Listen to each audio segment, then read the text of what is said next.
성령 충만하십시오. 말씀 충만하십시오. 지혜 충만하십시오. 성령 충만, 말씀 충만, 지혜 충만한 우리 교회 모든 성도님들 되시길 간절히 바랍니다. 오늘은 우리 가정예배 세미나로 진행되고요. 아무리 바빠도 가정예배라는 제목으로 또 강의하고 하나님 말씀 전하겠습니다. 죄송하지만 저를 한번 따라해 보시겠습니까? 아무리 바빠도 가정예배. 여러분 그렇게 하고 있으신가요? 옆 사람에게 이렇게 고백하겠습니다. 아무리 바빠도 가정예배 드립시다. 제가 가정예배 세미나를 준비하는데 여러 자료를 보고 또 책도 보고 영상도 봤는데 이미 작년에 했더라고요. 그래서 제가 준비할 게 없었습니다. 준비가 너무 힘들었어요. 하지만 겹치지 않도록 준비했으니까요. 처음부터 끝까지 집중해서 잘 들으셔서 홈페이지에 보시면은 가정예배 작정 신청하는 게 있어요. 2021년 이후로 멈췄습니다. 여러분 다시 시작되는 역사가 우리 교회 가운데 일어나기를 간절히 바랍니다. 우리 먼저 제가 나눠드린 유인물을 보시면요, 정체성에 대해서 좀 이야기를 말씀드리려고 합니다. 셰퍼라는 박사님이 계세요. 프랜시스 셰퍼라는 박사님이신데 이 셰퍼라는 분이 정체성이란 무엇인가, 또 정체성이 얼마나 중요한가에 대해서 이렇게 말하고 있어요. 한번 읽어볼까요? 시작.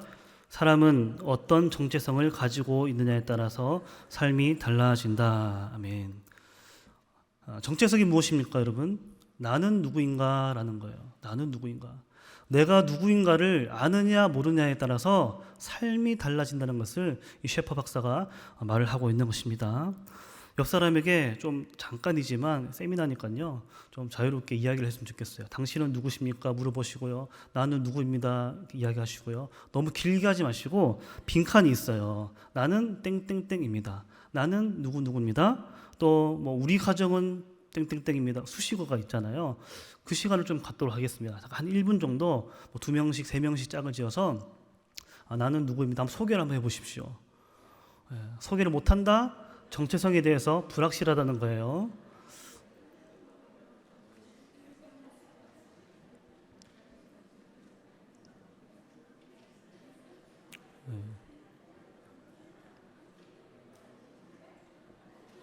네, 소리가 조금 들리는 것 같은데, 네.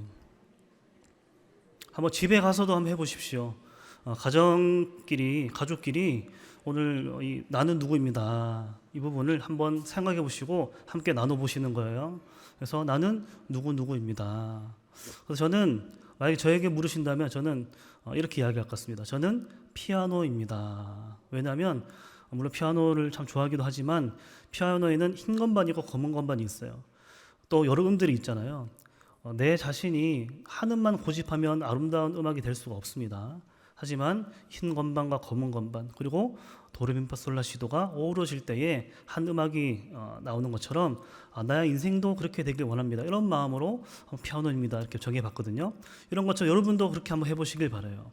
그러면요, 여러분의 삶이 달라질 것입니다. 믿음 가지고 나아가는 거예요.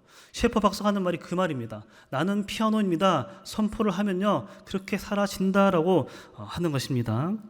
그래서 여러분 꼭 집에 가셔서 해보시고요.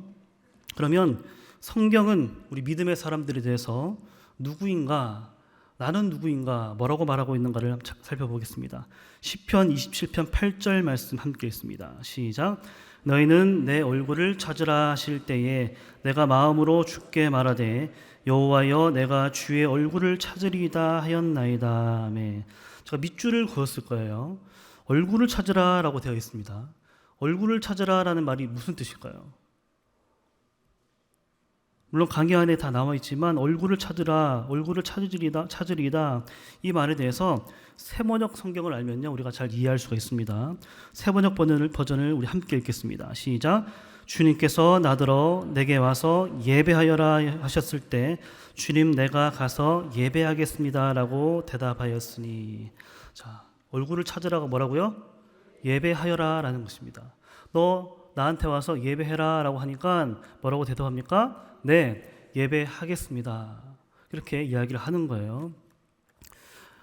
또 요한복음 4장 23절 함께 읽습니다. 시작.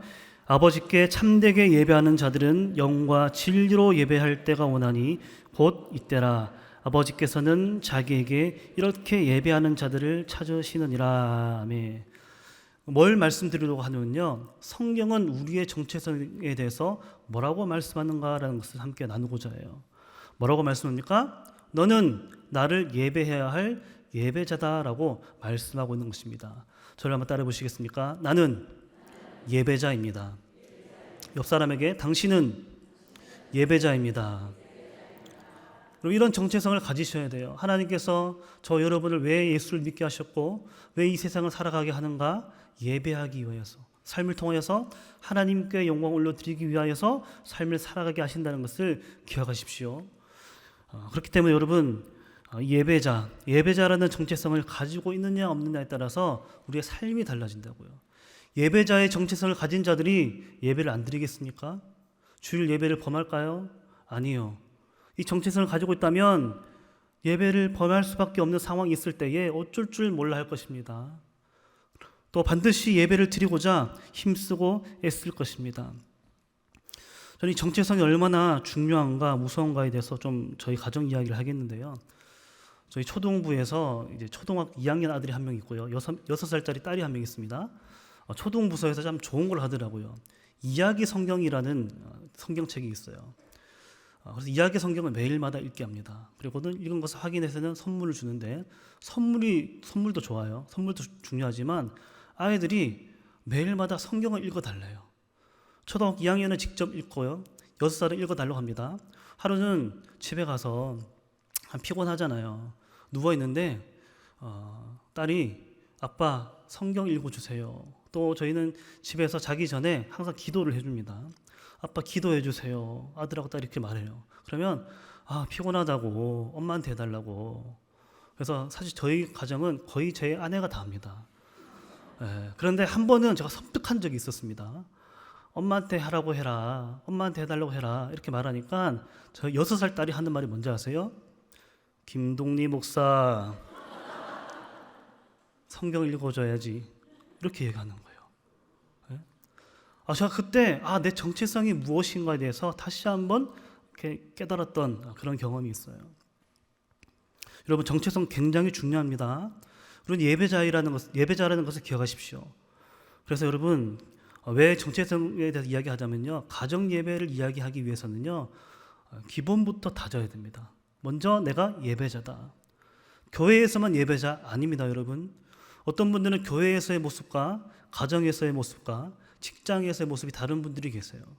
제가 서울에 있을 때 청년 사역을 했는데 한 청년이 이제 여의도 증권 쪽에 이제 일을 하는 청년이 있었습니다. 근데 하루는 부부가 신입사원으로 들어왔는데 그렇게 사람들이 싫어한대요.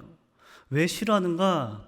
밥 먹을 때는 그렇게 신실하게 성실하게 거룩하게 기도를 하는데 입만 열면 거짓말한대요. 입만 열면 허풍을 뜬대요. 그러니까 같은 믿는 자로서 창피하다는 것이죠. 그러니까 교회에서의 모습과 세상 속에서의 모습이 다르면 안 된다라는 것을 말씀드리는 거예요. 교회에서도 예배자고요. 가정에서도 예배자고요.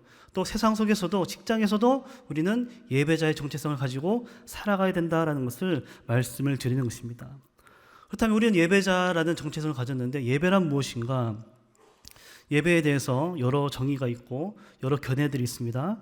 그 중에 오늘 제가 좀 준비하고 소개할 것은 뭐냐면 첫 번째로 예배는 무엇인가? 예배는 나를 죽이는 것이다.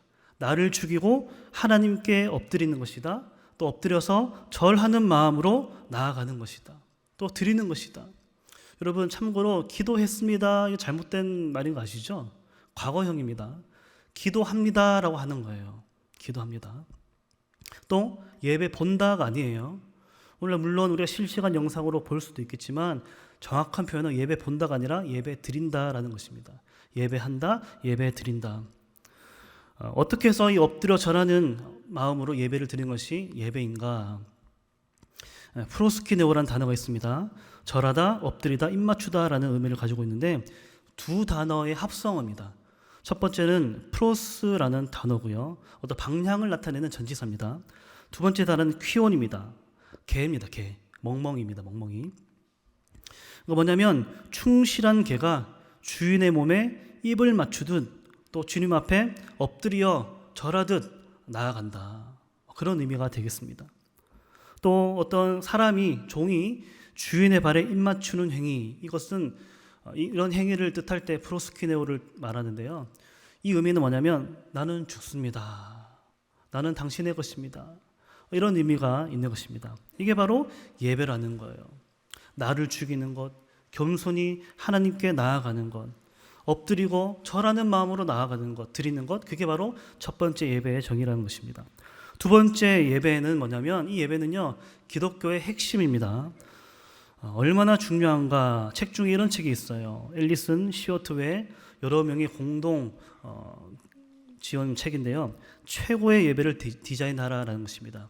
예배가 굉장히 중요하니까 그냥 아무렇게나 드리지 말라는 거예요. 최고의 예배로, 최상의 예배로 예배를 드려라. 그런 내용들이 쭉 나오고 또 오늘날 어떻게 예배 드려야 되는가에 대해서 설명하고 있는 책이에요. 또 볼테르라는 철학자가 이런 말을 했습니다. 한번 읽어볼까요? 시작. 기독교를 죽이고 싶으면 주일을 폐지시키면 된다. 단순히 요일을 없애는 개념이 아닙니다. 주일을 폐지시킨다는 것은 뭐냐면 주일 예배를 막으면 된다라는 뜻이에요. 왜냐? 예배가 그만큼 중요하기 때문에 이 중요한 예배, 이 예배를 폐지시키면 기독교가 죽게 된다, 없어진다, 그렇게 이야기를 하는 것이죠. 또 에이든 토저라는 박사가 이런 말을 했습니다. 예배로 시작하는 사람은 어떻게 된다고요? 결코 마귀가 건드릴 수 없는 권능자의 삶이다. 또 이어서 말하죠. 하나님께서는 사람을 부르셔서 먼저 예배자로 만드시고 그 후에 일하는 자로 만드신다. 그러니까 예배가 그만큼 중요하다는 것을 말씀드리는 거예요. 예배란 무엇인가? 믿는 자들의 기본이고요, 핵심이고 너무나 빼먹을 수 없는 중요한 것이 바로 예배라는 것입니다. 두 번의 어떤 조사가 있었고 연구가 있었어요. 어떤 조사냐면 왜 교회 나옵니까? 라는 조사였습니다.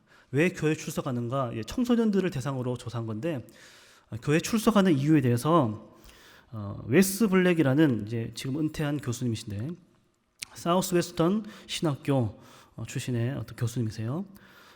교회 왜 나오는가? 세 가지 이유가 나왔다고 합니다. 첫 번째는 뭐냐면 영적인 갈급함 때문에, 두 번째는 친구 만나기 위해서, 세 번째는 습관적으로. 우리가 보기에 우리 교회 학교 아이들 또 청소년들 그냥 교회 나오는 거죠.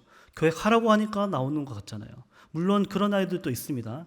또 대부분의 아이들이 그럴 수도 있습니다. 하지만 그 아이들의 마음속에는요, 어떤 마음이 있다? 영적 갈급함이 있다라는 거예요. 두 번째 조사도 마찬가지입니다. 바르나 그룹, 이 그룹에서 조사했는데 이 그룹은요, 미국의 복음주의 연구기관입니다. 두 가지 내용이 나왔어요. 첫 번째는 하나님을 깊게 믿기 위해서, 두 번째는 하나님과의 깊은 영적인 관계를 위해서. 그러니까 뭐냐면 형식적으로 나왔다 할지라도, 습관적으로 억지로 나왔다 할지라도 그 아이들의 마음 깊은 가운데는 어떤 마음이 있다고요? 영적 갈급함이 있다고요. 하나님을 알길 원하는, 하나님 만나길 원하는 그런 마음이 있다는 것을 이 연구 조사를 통하여서 우리에게 말해 주는 것입니다. 여러분도 마찬가지죠. 외우셨나요? 제 오래된 친구가 있습니다. 중학교 때부터 함께 지내왔고 또 자주 연락하는 친구인데 하루는 그 친구가 상처를 받은 거, 시험을 받은 것입니다. 어떤 시험을 받았는가? 그 친구가 드럼을 연주하는 친구였는데 하루는 교회에서 전화가 온 거예요. 그 당시에 믿음이 없고 고등학생 때, 대학생 때니까 믿음이 좀 자랄 때잖아요. 믿는 가정도 아니었거든요, 그 친구가. 그러다 보니까 주일을 지키는 게 좀 쉽지 않았나 봐요. 그래서 하루는 주일 예배를 좀 빼먹고 자고 있었는데 교회에서 전화가 온 거예요. 선배가 전화 와서, 형이 전화 와서는 교회 왜 안 오냐 물은 다음에 무슨 일 있냐, 어디 아프냐, 기도해 줄까, 이게 아니라 왜 안 오냐, 드럼 치러 와야지, 너 때문에 드럼 전주자가 없다, 이런 이야기를 한 거죠. 그러다 보니까 이 친구가 상처를 받은 거예요. 내가 교회를 사실은 예배 드리러 갔는데 드럼 칠 사람이 없다고 연락하는 거. 물론 여러분, 드럼 굉장히 중요합니다. 한 번씩 없어서 제가 칠 때도 있고 우리 항재현 목사님 칠 때도 있는데요. 여러분, 드럼 연주자를 위하여서, 그 외에도 교회 여러 반주를 위해서 기도해 주십시오. 하나님, 이 반주가 끊이지 않게 도와주십시오. 악기를 통하여서 하나님을 찬양하는 우리 교회 되게 해주십시오. 기도해 주십시오. 어쨌든 그런 예배가 목적이 되어야 되는데 악기를 연주해야 되는 목적으로 왜 안 오느냐 물으니까 시험을 받고요, 상처를 받는 것입니다. 여러분 예배를 위해서 교회 오신 거 맞죠? 할렐루야. 영적 갈급함 때문에 교회 오신 거 맞죠? 여러분, 아무리 믿음이 작아 보이는 성도라 할지라도 정말 어떤 경우는 이런 경우도 있습니다. 옆에 가면 술 냄새 나고 담배 냄새가 나는 초신자들, 새신자들이 있어요. 그런 자들이라 할지라도 그들의 내면에는요, 영적 갈급함이 있다는 것을 기억하십시오. 그렇기 때문에 함부로 대해서는 안 되는 것입니다.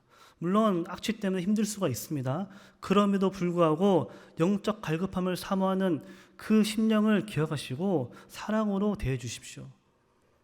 그래서 여러분, 그 영적 갈급함이 해결되기 원하는 그 마음으로 섬기는 거예요. 근데 문제는 예배가 참 중요해요. 예배 때문에 교회 오고 영적 갈급함을 해소하기 위해서 교회 오는데 한 가지 문제가 생겼습니다. 뭡니까? 코로나죠. 코비드19. 코로나19가 생겨서 그 예배가 중단되는 일이 우리의 삶 가운데 불과 작년까지 그런 일이 일어났어요. 저는 여러 가지 시대 구분에 대해서 한번 고민해 본 적이 있습니다. 20세기 이후에 세대의 구분을 어떻게 지을까? 왜냐하면 우리 역사가 흐르는 가운데 세대가 구분되잖아요. 그렇다면 우리나라의 20세기 이후에 세대를 어떻게 구분될 수 있을까? 네 가지로 나눠봤습니다. 첫 번째는 뭐냐면 일제강점기를 경험한 세대와 그렇지 못한 세대예요. 아마 지금은 그 일제강점기를 경험한 세대가 다 하늘나라로 돌아갔을 거예요. 물론 몇몇 분 살아계신 분도 계십니다. 이게 첫 번째 시대의 구분이에요. 두 번째는 뭐냐면 남북 전쟁을 경험한 세대와 경험하지 못한 세대. 아마 우리 성도들 가운데 조금 나뉠 거예요. 또 세 번째, IMF 경제 위기를 경험한 세대와 경험하지 못한 세대. 네 번째가 뭐냐면 코로나19를 경험한 세대와 경험하지 못한 세대. 어쨌든 우리가 일제강점기 경험 못했죠. 그리고 남북 정전도 경험한 분들이 드물 거예요. 그런데 IMF 때 얼마나 힘들었습니까? 온 국민이 집에 있는 금을 다 갖다 팔고, 저는 안타깝게도 팔 금이 없어가지고, 그렇게 나라를 살렸잖아요. 모두가 합심해서. 그런데 최근에 일어난 이 코로나19 정말 역대급이죠. 결혼할 때도 보니까 가족끼리 할 수밖에 없었어요. 그리고 장례식도 온전하게 치르지 못하는, 가족끼리 치를 수밖에 없는, 여행도 못 가고요. 직장도 재택근무를 하게 되고요. 또 여러분 부동산 쪽에는 전원주택이 아주 유행하는 그런 시대를 우리가 겪었습니다. 선교도 중단되고요. 예배도 중단되고요. 더 이상 이 교회에서 예배 드릴 수 없는 상황이 되었어요. 근데 여러분 그거 아시죠? 우리 다 알고 있는 겁니다. 교회에서는 예배 드릴 수 없어도 식당도 제한이 있고 영화도 제대로 못 보고 할지라도 한 군데는 열애였습니다. 어디입니까? 집이죠. 집입니다. 또 집 외에도 가족이 함께라면 가족 증명서를 떼서 막 우리 다녔던 거 기억나세요? 밥 한 그릇 사 먹기 위해서 그 가족을 증명하는 서류를 가지고 식사를 했잖아요. 가정은 열애했다는 거예요. 그래서 여러분 이제 가정 예배에 대해서 좀 말씀을 드릴 텐데요. 우리의 정체성은 예배자고요. 또 예배는 너무나 중요합니다. 그런데 어떠한 악조건, 역대급의 상황임에도 불구하고 가정 예배만은 막을 수 없다는 것을 여러분 기억하십시오. 가정은 얼마나 중요한가. 예배를 막을 수 없고요. 식사도 제한할 수 없습니다. 또 한 가지 이야기를 소개하겠는데요. 우리가 잘 아는 사람입니다. 손흥민이라는 선수예요. 제가 좀 손흥민 닮았다는 소리를 좀 듣는데 이게 맞는지 모르겠어요. 이 손흥민 선수가 인터뷰를 했습니다. 이 책에 나온 내용인데 어떤 인터뷰냐면 어떻게 해서 이 축구가 이렇게 성장했습니까? 그런 질문이었던 것 같아요. 그러니까 손흥민 선수 대답이 뭐냐면 나의 축구는 온전히 아버지의 작품입니다. 그러니까 뭐냐면 나의 축구가 어떤 유명한 클럽 또 유명한 팀 그런 데가 아니라 아버지로부터 비롯됐다. 물론 그런 프로 구단에서 유능한 선수 길러내기도 합니다. 그런데 이 손흥민 선수는 아버지로부터 온전히 성장하게 됐고 이런 나의 축구 작품이 일어나게 된 것이다. 그 손흥정 씨 아버지 성함인데 그 손흥정 씨가 책을 냈는데요. 모든 것은 기본에서 시작한다라는 책에 나와 있는 거예요. 축구뿐만 아니라 이런 이야기도 했습니다. 제 성격적인 면모를 좋게 봐주신다면 그건 부모님 덕이 가장 큽니다. 가장 비싸게 치러야 할 수업을 어떻게 보면 저는 어릴 때부터 자연스럽게 받은 거죠. 두 분의 삶을 통해 직접 보여준 부분도 있고 그렇다 보니 좋은 영향력을 미치는 사람이 되고 싶다는 생각을 자연스럽게 하게 된 것 같아요. 어떤 잡지사에서 인터뷰한 내용이에요. 그러니까 뭐냐면 어떻게 해서 축구 선수인데 보통 운동 선수에 대한 어떤 편견이 있잖아요. 성격이 안 좋다. 그런 부분도 있는데 근데 이 손흥민 선수는 어떻게 이렇게 인성이 좋은가 이런 질문이었습니다. 근데 그 질문에 대해서 어떻게 말했다고요? 부모로부터 영향을 받았습니다.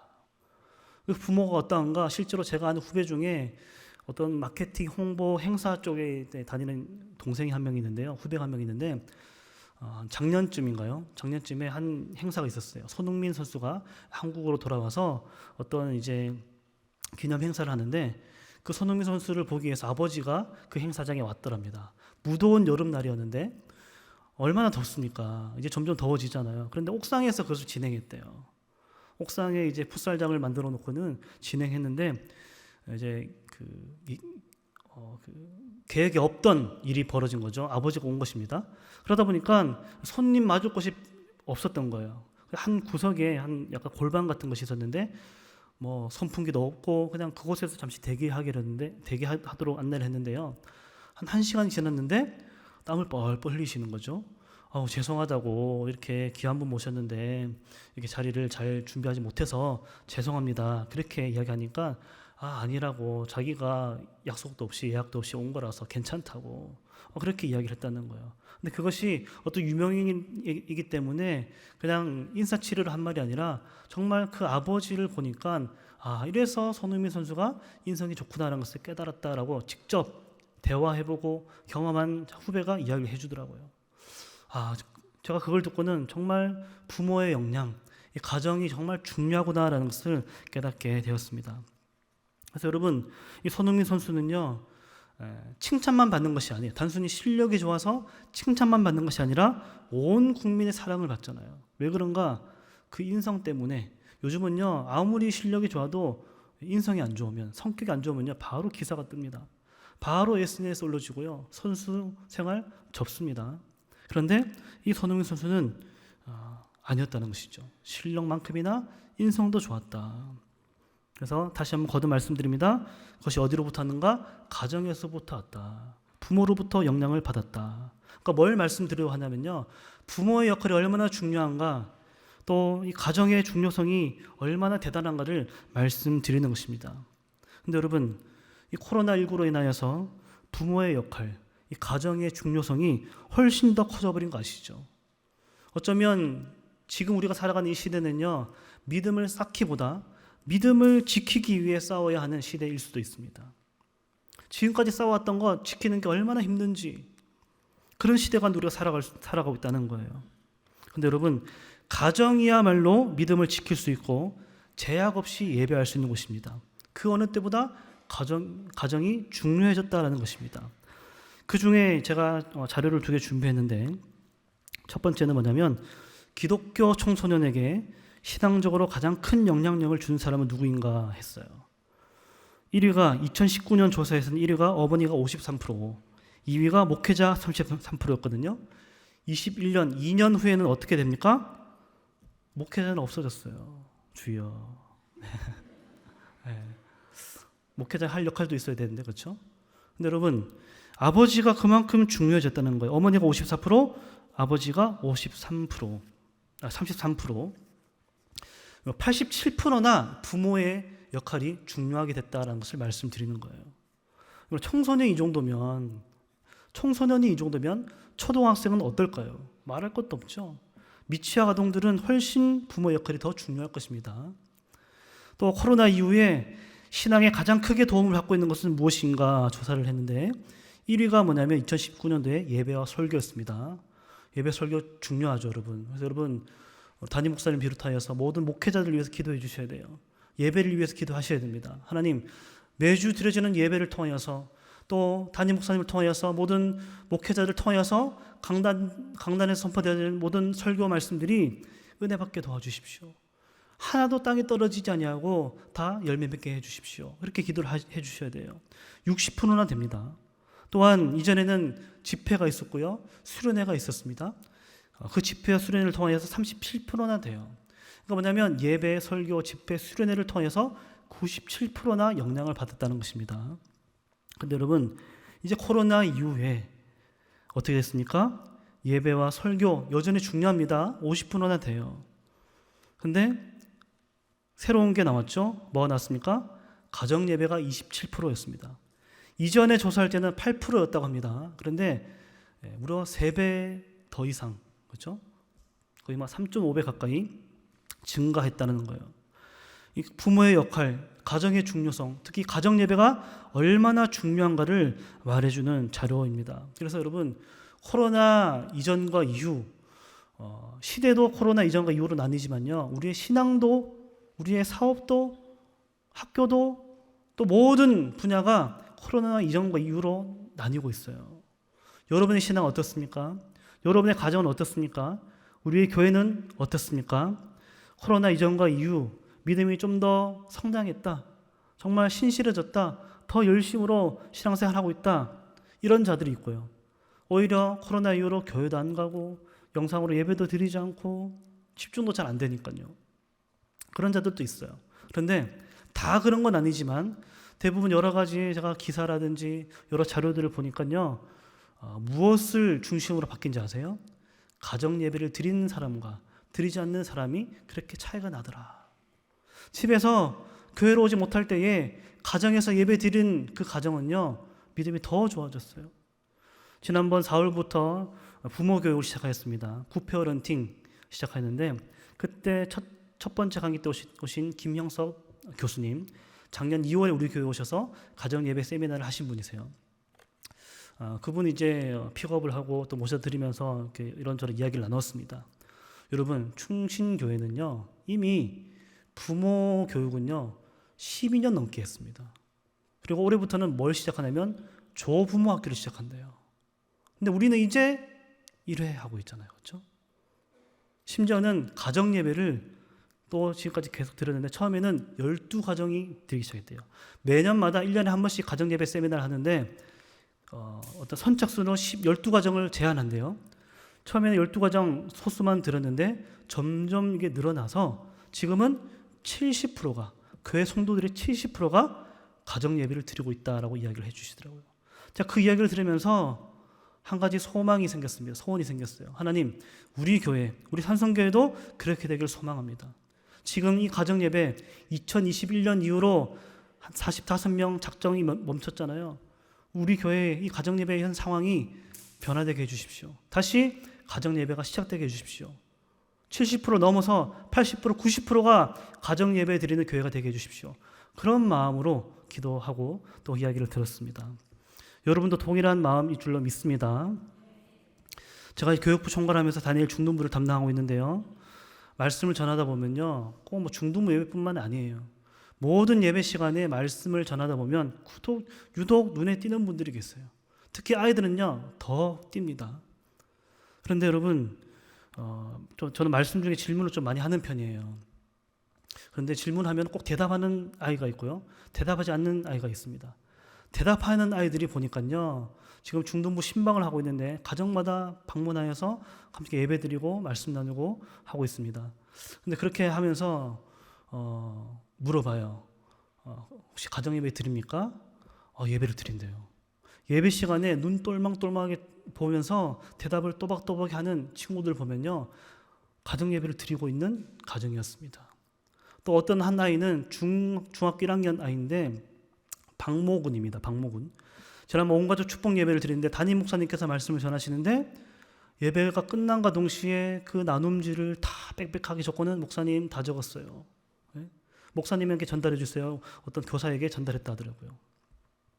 빽빽하게. 중학교 1학년, 우리는 생각하기에 어떻게 주일 1부, 2부, 3부 예배 때 아이들이 적응할까, 들을까, 이런 생각하잖아요. 여러분, 이미 한국 교회 안에 우리는 늦었어요. 이미 많은 교회들이 전세대 통합 예배를 드리고 있습니다. 우리는 1년에 4번 드리잖아요. 어떤 교회는 4번도 적다.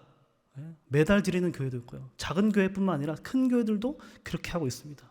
왜냐? 예배를 드리면서 부모들로부터 기도를 받고요. 또 한 말씀으로 말씀을 묵상하고요. 또 부모들이 예배드리는 모습을 보고 배우는 거예요. 성경도 말씀합니다. 로마서 10장에 믿음은 어떻게 난다고요? 들음에서 난다고요. 그렇게 아이들이 보고 배우는 거예요. 근데 그런 아이들이 어떤 아이들이냐? 가정 예배를 드리는 아이. 심지어는 어떻게 대답하냐면 아무리 바빠도 가정 예배 드립니다. 제가 신방하면서 오늘 말씀 제목을 정했다니까요, 여러분. 아무리 바빠도 가정 예배 드립니다. 이런 이야기를 하세요. 제가 그 이야기를 들으면서 제가 도전이 되었습니다. 우리 교회에도 정말 내가 그때 그 교수님의 이야기를 듣고는 우리 교회에도 가정 예배가 다시금 부흥하게 해주십시오. 활성화되게 해주십시오. 그런 마음을 품었는데 이미 가정 예배 드리고 있는 가정들이 있다고요. 여러분들 중에도 있을 줄 믿습니다. 분명히 기억하십시오. 가정 예배 드리는 가정과 드리지 않는 가정은 다릅니다. 가정 예배를 드리는 자녀와 드리지 않는 자녀는 분명히 달라요. 아무리 바빠도 가정 예배 드리시길 바랍니다. 이렇게 가정 예배가 중요하다는 것을 말씀드리는 것입니다. 근데 여러분, 가정 예배는 거창한 게 아닙니다. 그저 가정 예배 시간에 예배를 드릴 때 가정에서 하나님은 어떤 분이신가? 그냥 부모가 이야기해 주는 거예요. 나는 가르치는 은사가 없어요. 그런 분들 계십니까? 그냥 같이 성경 읽으면 되는 것입니다.